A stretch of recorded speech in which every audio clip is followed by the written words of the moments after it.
All right, thank you so much, Pastor Ray and Ma'am Gemma, for your hospitality. And it's a privilege to be here. I've been hearing about this church and Pastor Ray and this church, but I thank God for the privilege and opportunity to be finally standing in the front of you. And before I share the message that God has impressed in my heart, I would love us to see a short 4-minute video of how this church actually, or this mission church has actually begun. So please, if you could play the video, brother. Wala? All right. So maybe after the service, because I shared in the, maybe they did not receive the link that I shared, but let's go to our text today, the book of Acts, chapter number 18. Acts chapter 18 and verse number 1 down to verse number 10. And if you are able, would you please stand with me and we will go to our text and let's read our text for the sake of time. If I heard it correctly, Pastor Ray told me to be, I have my time and I have to be aware of that. Ano po? And Acts chapter number 18, verse number 9 and 10. But we were going to cover the 10 verses, and after I pray, you may go back to your chair. The Bible tells us here, the Bible says in Acts chapter 18, verse number 9 and verse number 10.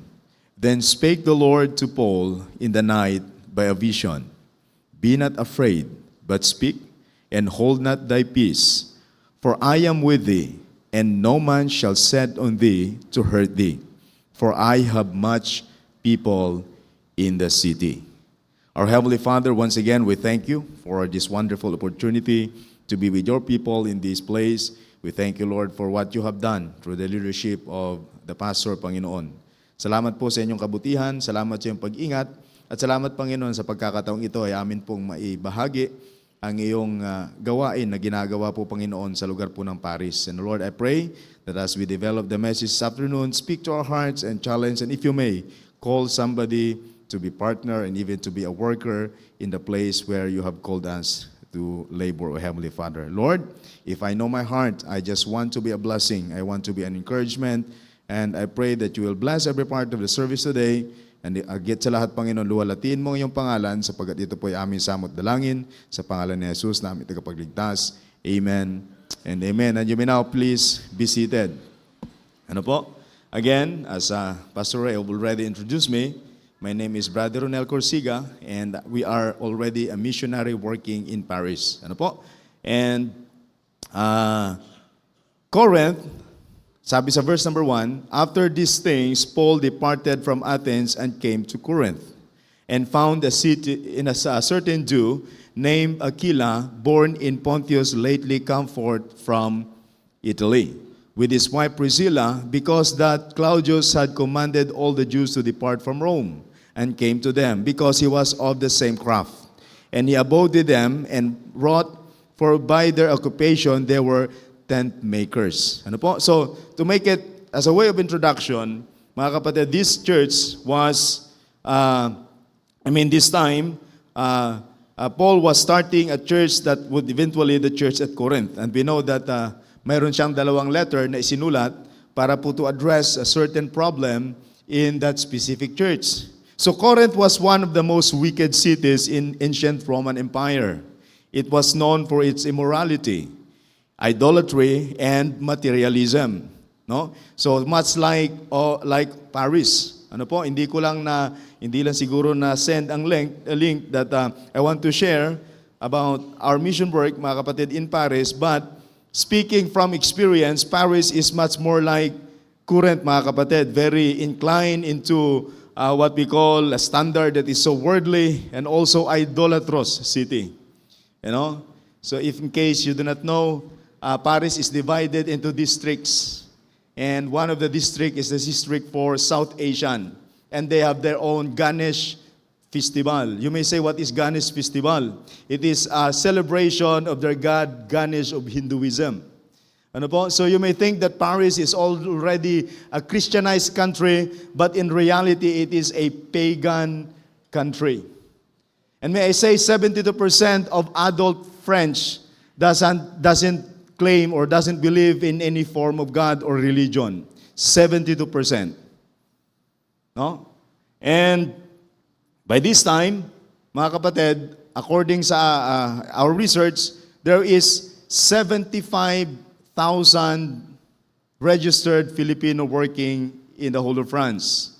And much of those population is concentrated in the city of Paris, mga kaibigan, mga kapatid. But, let me say, that there's only one Bible Baptist mission in the whole France. Ano? And, as I have said, the city of Corinth is much more like of Paris. Idolatry and materialism, and humanly speaking, it seemed like that the last place where a church could thrive or any believing church, mga kapatid, could thrive. Ano po? And ayan, I can see in the background our video presentation. Before I go to the message, part of introduction, let us see what is in Paris and how the work began.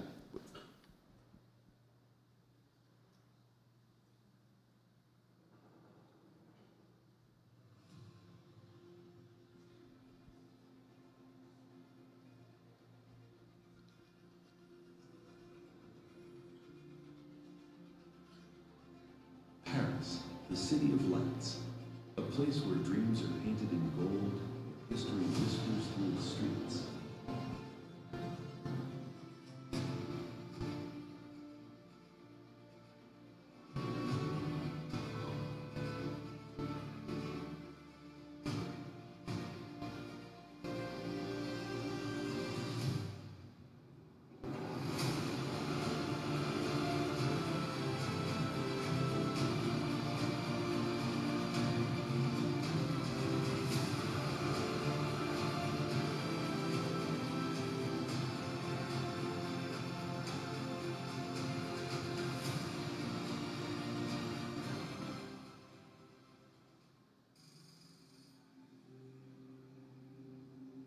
But beyond the postcards, another Paris lives, a city where many work tirelessly, far from the family, searching for belonging, for hope.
In the heart of Paris, a small church opens its doors, welcoming the weary, feeding the hungry, restoring faith.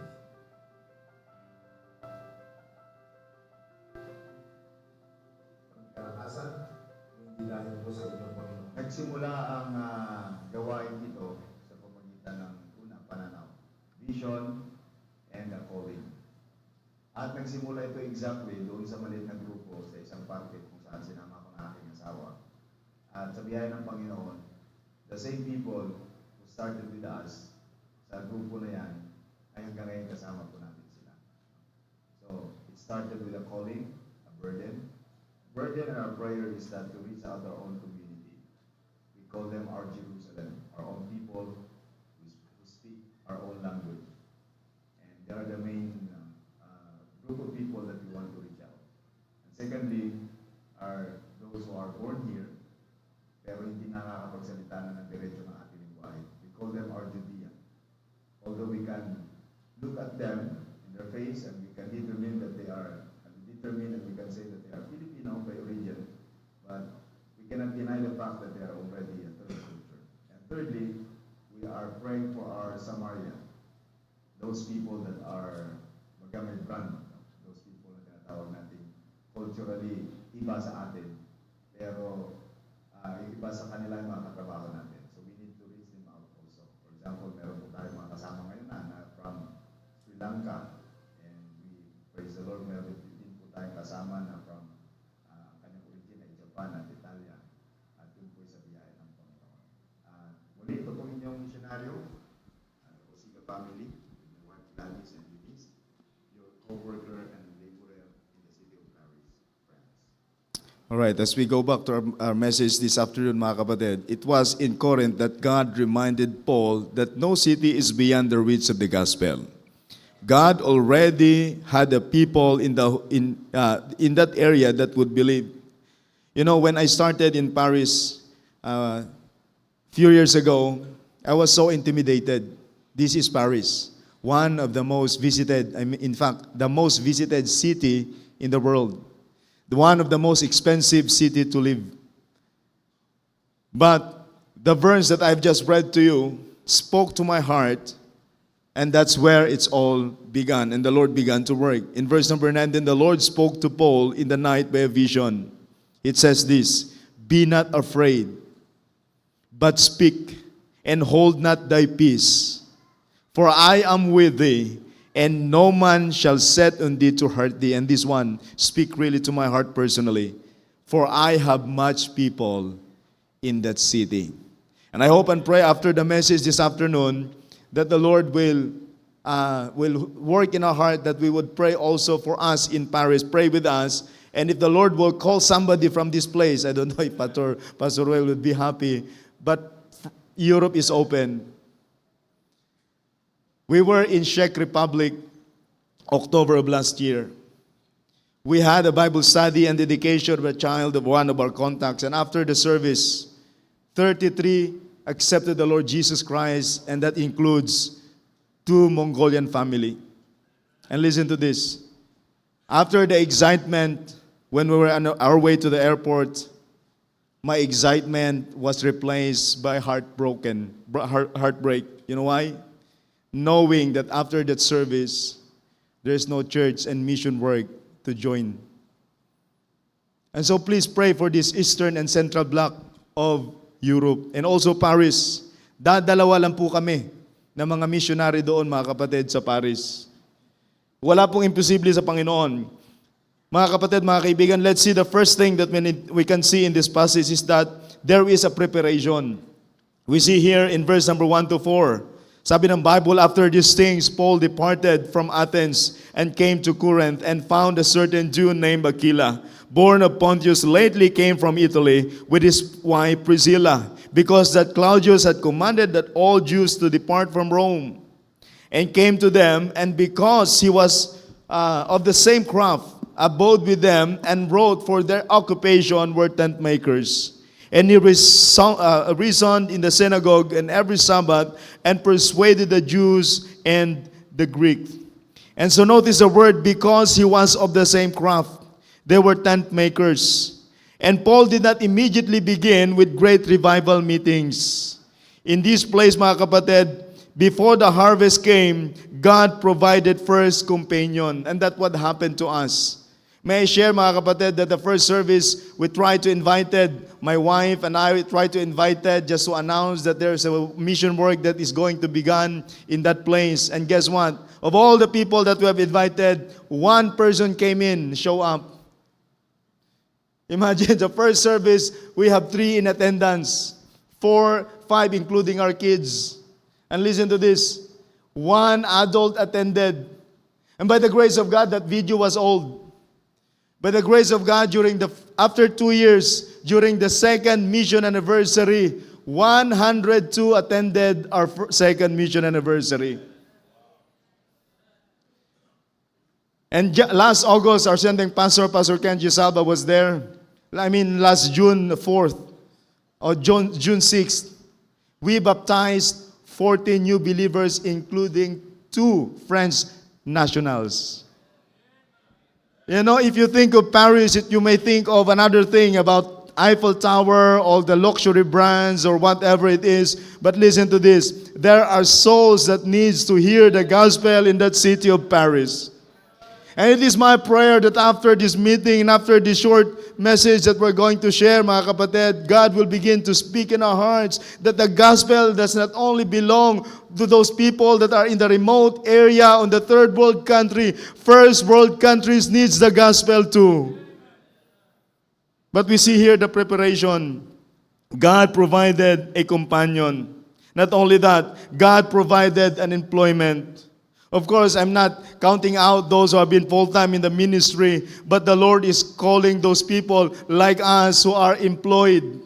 At the same time, mga kaibigan, mga kapatid, na pwedeng maging, actually, it is our way to have and to maintain our legal presence in France is to maintain that work.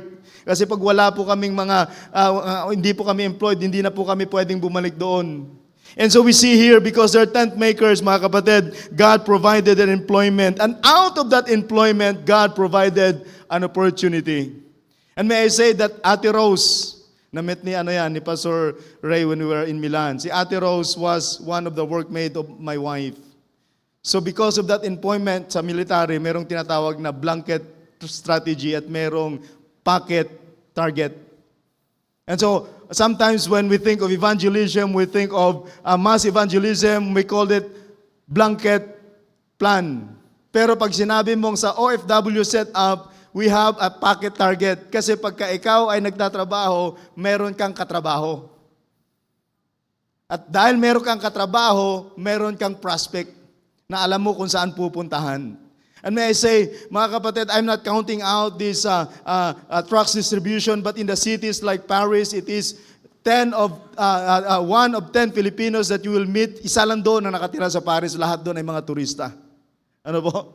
So mas effective po sa amin, mga kapatid, ito mong tinatawag natin dito na God allowed and used our employment to have that contact and to reach some soul, mga kaibigan, mga kapatid. And we see here, God provided faithful companions. Priscilla and Aquila became a lifelong partners in the ministry.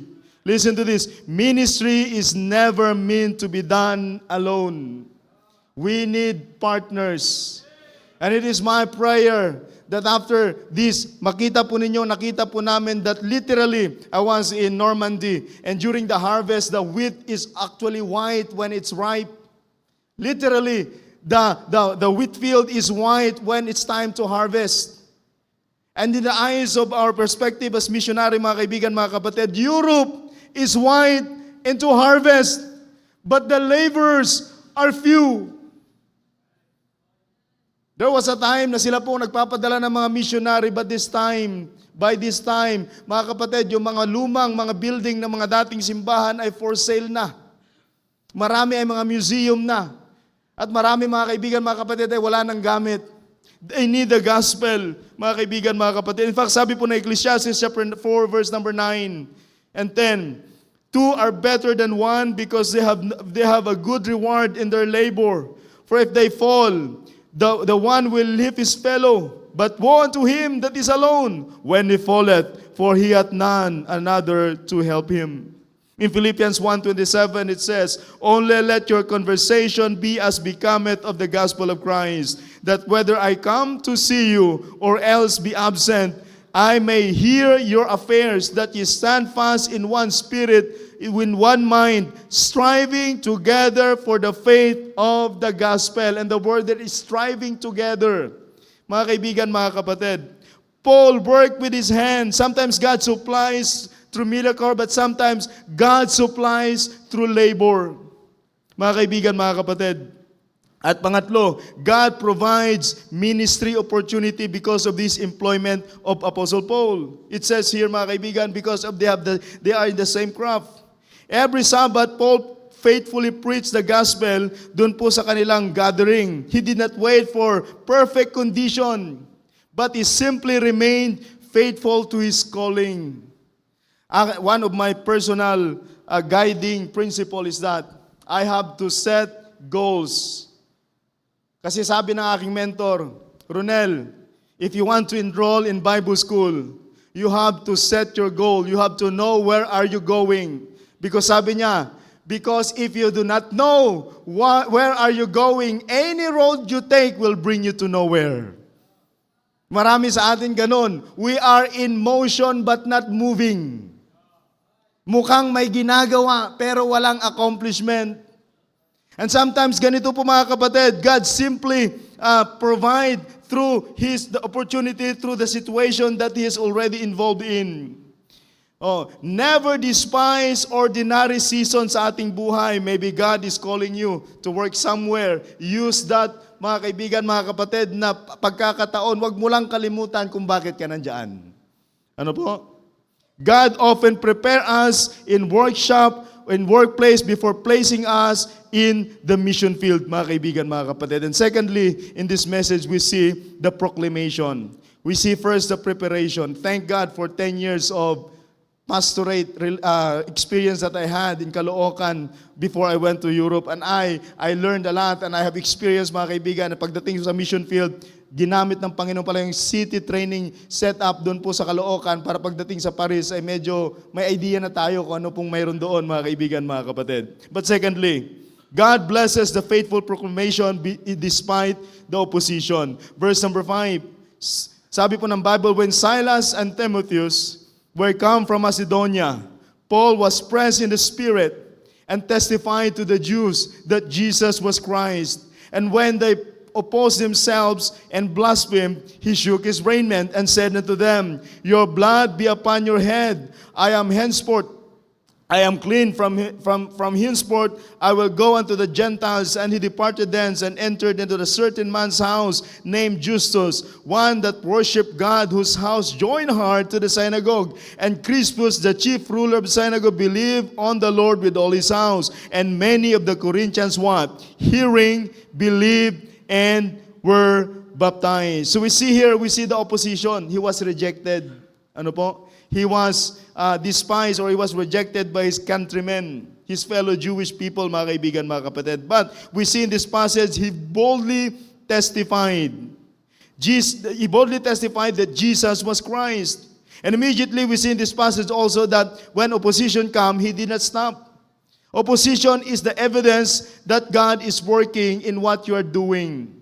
No? We hear that old joke na, huwag ka daw magtaka pagka sa Christian life mo, the moment you step up and you want to be serious in serving God, it seems that you're always, encountering the face of the devil.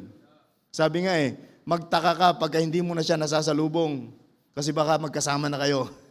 Ano po? Because pagkaalam ng diablo na tamang ginagawa natin at biblical ang ginagawa natin, he will try to oppose it. Ano po? Whenever truth is preached, resistance always follow. I did not mention, mga kaibigan, mga kapatid, that the last Sunday of December, we were asked to move out in our, meeting place. And we began to go back to our apartment. Imagine 40 people in 40 square meter sala, including the hallway. Pinagkasya. Buti na lang, Pastor, winter time. But by that, mga kaibigan, mga kapatid, dahil dyan, the Lord has worked and now He gave us that showroom. And we are now using for 8 months for free. Is it not a blessing? Pero biro mong sama ng loob, ang discouragement, na for 3 consecutive Sundays, hindi namin alam kung saan kami magtitipon. Pero yun po ang punto, that when you preach the gospel, when you do the will of God, opposition, and the devil will try to discourage us. In fact, in John chapter 15, verse number 20, remember the word that I said unto you, the servant is not greater than his Lord. If they have persecuted me, they will also persecute you. If they have kept my saying, sabi niya, they will keep yours also. In 2 Timothy chapter 3, verse number 12, the Bible says, yea, and all that live godly in Christ Jesus shall suffer persecution. So not only opposition was evidence that God is advancing. Number 2, letter B, rejection should never stop us from what we are doing. Hindi ibig sabihin na pagka nireject ka, tumigil ka na, mga kaibigan, mga kapatid. The Jews rejected the message. Paul simply moved to the next open door. When the one door closes, he knocks to another door, mga kaibigan, mga kapatid, and he did not quit. And let us see, God still saved those who believe. Notice the victories. Justus opened his home. Crispus believed. His whole household believed. many Corinthians believed, and many were baptized. Amen po ba? Kaya sige lang, patuloy lang mga kaibigan, mga kapatid. Ang challenge po namin doon po ay, sabi ko nga, yung space na ng rental space. If I may be allowed to say how much we are renting for our house, okay lang po. But it's napakataas, mga kaibigan, mga kapatid. Ibubulong ko na lang mamaya. One rejection did not stop many conversion, mga kaibigan, mga kapatid. And number 3, and we will discuss more in this number 3. God encourages His servant to continue the work. So simply, number 1, the preparation. Number 2, the proclamation. And number 3, the perseverance or continuation of the work. In Acts chapter 9, verse number 10, sabi po rito, then spake the Lord to Paul in the night by a vision. Be not afraid, but speak, and hold not thy peace, for I am with thee, and no man shall set on thee to hurt thee, for I have much people in the city. This is one of the greatest encouragement in Scripture na makikita po natin to be as to every soul winner. God gave Paul 3 commands and 3 promises. Number 1, the command, redirect that fear into faith. Pero mo, nakita niya yung syudad, makasalanan. Nakita yung syudad, napakayaman. Baka wala nang makikinig ng gospel kasi ang Corinth is one of the richest city in ancient Greece, mga kaibigan, mga kapatid. Pero sabi ng Panginoon sa kanya sa verse na ito, redirect that fear into faith and trust. Sabi po rito, be not afraid in verse number 9. Then the Lord spake to Paul in the night by a vision, be not afraid, but speak and hold not thy peace. Fear silences many Christians, mga kaibigan, but faith teaches us to believe kahit na hindi pa natin nakikita ang ating hinaharap.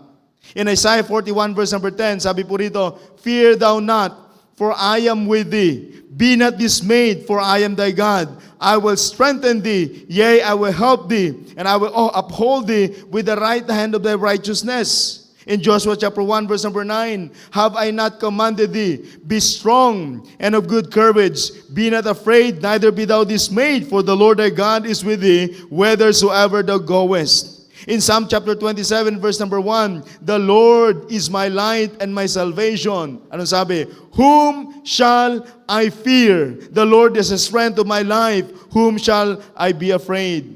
So not only the command was reject fear, number 2, be not silent or continue speaking. Alam mo mga kaibigan, mga kapatid, minsan kasi kaya lang tayo umihinto sa pag-share ng gospel, kaya iniisip natin sino tayo. But listen to this. The message is more important than the messenger. Sinong akalain, if I may tell you, na ang batang sumasakay lang dati sa Kalabaw, sa Negros Occidental, ay gagamitin ng Panginoon sa Paris. Kasi hindi naman mahalaga kung sinong mensahero eh. The most important is what message he brings. And the message is the gospel of salvation. So sabi po rito, be not afraid but speak. The answer to fear is not silence. The answer is faithful and fruitful proclamation of the word of God.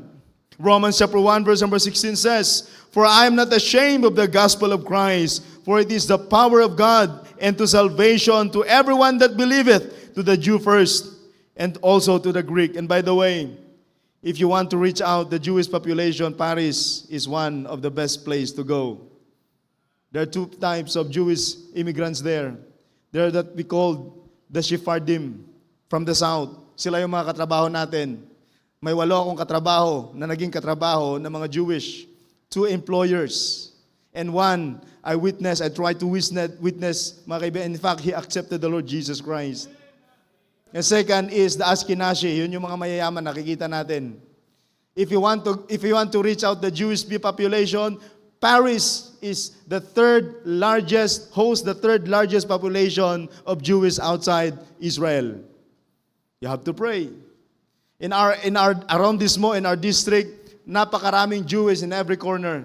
Every Friday and Saturday, makikita mo sila. Ano po, mga kaibigan, mga kapatid? So sabi po rito to the Jew first and also to the Greeks. In Mark chapter 16, verse number 15, and he said unto them, go ye into all the world and preach the gospel to every creature. So not only continue speaking, but number 3, refuse to be silenced. Refuse to be silent. Sabi niya, hold not thy peace, in the same verse natin pong binasa. Hold not thy peace. People cannot believe what they never heard. In Romans chapter 10, verse number 13 to 17. Tingnan po natin dito. One of the verse na palagi natin ginagamit when we share the gospel in soul winning is this verse in verse 13. Listen to this. For whosoever shall call upon the name of the Lord shall be saved. Pero anong karugtong? How shall they call on Him in whom they have not believed? And how shall they believe on Him in whom they have not heard? And how shall they hear without a preacher? Kaya sinasabi ko, dadalawa kami doon. Kailangan pa namin ng mga katuwang.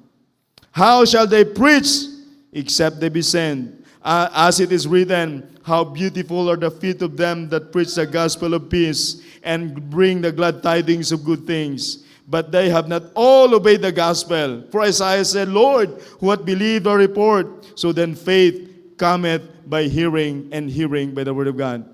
Before I forget, do you know that half of Africa is actually French-speaking?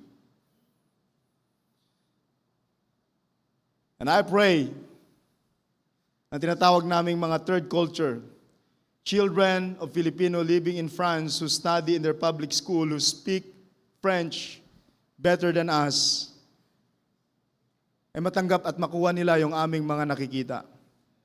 And there will be a time, sabi ko nga, Eunice is 8 years old. 10 years from now, she will be 18. And another 5 years, she will be more than 20. She could be a professional. But let me say this, magaling lang tayo sa mga bansa nakakaintindi ng English. But my prayer is not only to reach out our fellow Filipino, but every Filipino that is a child is a prospect to continue what we're doing in this French-speaking country. May I say half of Caribbean are actually French-speaking countries. And most of the time, hindi po tayo effective kasi merong language barrier. Pray for us. As I said in the video, my main and the easiest prospect is our Jerusalem. The immediate people that can communicate in our mother tongue. Our Judea is those who have been living there. Our Samaria, actually, mga kapatid, is those people who have been born there, know the language and speak the language. Would to God that one day, Eunice will go as a doctor, missionary doctor to African French-speaking country. That's my prayer. Siguro iniisip nyo, labo pa nun. Pero di bale na meron tayong tinitingnan. Are you with me? So please pray with us. We have a kids department. And we have children attending our kids department. One day, nung sinundo ko yung aking anak, paglabas niya sa school, my heart actually is excited. Kasi naririnig ko siya nagsasalita ng French. At sabi ko, Lord, please, hayaan mong matutunan ng aking anak ang aming panawagan at burden. That when time comes, what we can only do to those people who speak English can be done through them in that French-speaking country. Again, I say, half of Africa is francophone. They speak bonjour, comment ça va? They don't speak English and they want, in France, if there's no French word, no conversation. Kaya ano yan, parang reminder yan sa mga gustong pumunta ng Paris. Bibili ka ng tinapay, pag walang bonjour, walang papansin sa'yo. So imagine mga kaibigan, mga kapatid, language yan po ang isa pong tinitingnan po natin mga kaibigan, that we could train these young people to know, to share the gospel, and one day God can use them to that French-speaking country. So refuse silence. Sabi niya, hold not thy peace. People cannot believe what they never heard. And this letter B, makikita po natin the promise. Listen to this. Habang ginagawa po natin ito, kasama natin ang presensya ng Panginoon. Sabi niya rito, say with me, I am with thee. Tingnan po ninyo rito sa verse number 9. Verse number 10. For I am with thee, and no man is set to hurt thee, for I have much people in that city. For I am with thee. The greatest promise is not success. The greatest promise in this passage is His presence. Amen po ba? Yan yung maganda kay Joseph. Sabi ng Bible, whenever he go, ang karugtong, and the Lord was with Joseph. So para sa iba, mahirap pumunta sa Europe at mag-evangelize. But listen to this. As long as the Lord is with us, there's nothing is impossible. Nothing can happen outside God's permission. We see here God's protection. And let's skip to the number 3 and we will end with this. God's people. Tingnan po ninyo, verse number 10. I want you to see this. We go to Europe, we go to third world countries. Akala natin tayo ang nagwiwin at nagdadala ng tao, pero pangako dito iba. Sabi po rito, for I am with thee, and no man shall set on thee to hurt thee. Ano sabi? For I have much people in this city. The promise of God's people. Para sa kanila, para sa kay Paul, sa unang tingin, these are unbelievers and Gentiles and pagans. Pero para sa Panginoon, if you share the gospel, this would become my people. Let me say it again. Sa unang tingin, kapwa OFW lang yan. Baka mayabang pa. Pero pag nabahagi na ng salita ng Panginoon yan, these are God's people in that city. All we need to do is to be there. So this is the promise, Pastor, that I claim. Yes, it's hard to win. Lalo na yung mga fellow Filipino natin na stable na doon. Ang hirap. Hindi na mamansin. Titingnan ka muna simula ulo hanggang paa bago ka pansinin. Pero sabi ko, as long as the Lord is with us, the Lord will lead us to these people.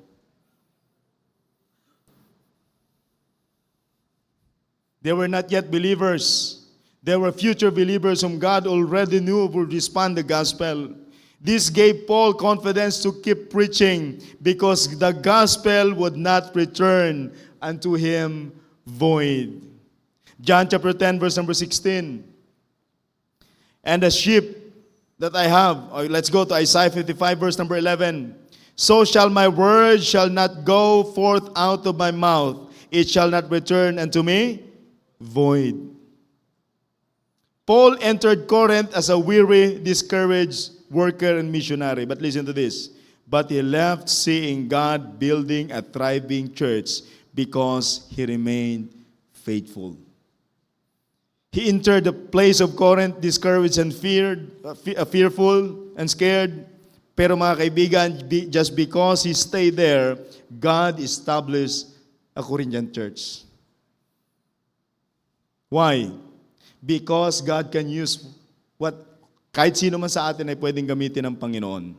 Amen po ba? Do not fear. Keep speaking. Do not be silent. God is with us. That is a promise. God will protect us, mga kaibigan, according to His will. Now perhaps, sabi po ng Bible dito sa Acts chapter 18 verse number 19, be not afraid, but speak. Hold not thy peace, for I am with thee. For I have much people in that city. Let me end this short message this way. Huwag niyong isipin na imposible abutin ang mga European. I had a conversation with the employer of my wife. He saw my pastor running after my part-time job in the morning. At 8 o'clock, I want to bring Eunice at school. Nasalubong niya ako, sabi niya, Ronel, why you're running? I said, I want to bring my daughter to school. Sabi niya, why? Gladys is there. Sabi ko, sir, minsan na maging 6 years old si Eunice. And maybe 10 years from now, he would not even allow me to be in the vicinity of the school. Kasi mahiya na siya. And he looked at me. And after that conversation, he never miss a Friday. Banker po siya. He never miss a Friday na dadalhin niya ang kanyang anak sa eskwelahan. Tinanong siya na aking asawa, bakit? Sabi niya, because Ronel told me. You know, Europeans are observing what we're doing. Hindi sila hindi nakikinig. And in fact, they too needs the gospel. Now my challenge is this afternoon. Be not afraid, but speak. It is God who saved, and His promise, He has people in that city. God bless us.